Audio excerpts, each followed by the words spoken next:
हाडपक गणेशोत्सव विदर्भातील एक आगळा वेगळा सांस्कृतिक वारसा। अनंत चतुर्दशीला पारंपरिक वाद्यांच्या गजरात गणेश विसर्जन करण्यात येते।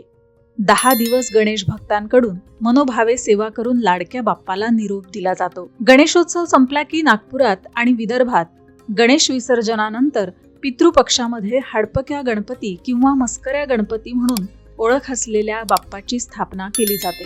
नागपूरचे राजे भोसले यांच्या वाड्यात या गणपती बाप्पाची विशेष स्थापना होत असते।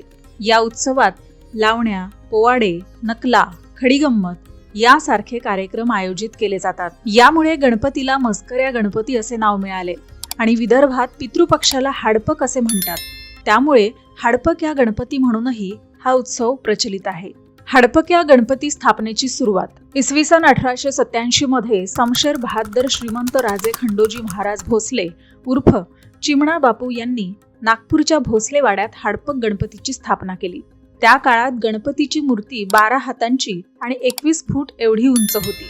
ही मूर्ती अत्यंत भव्य आणि प्रभावी स्वरूपाची होती, जी बंगाल विजयाच्या आनंदोत्सवाचं प्रतीक मानली गेली होती। 2005 पासून मूर्तीची उंची कमी करण्यात आली। मूर्ती 18 हातांची आणि 7 फूट इतकी उंच करण्यात आली होती।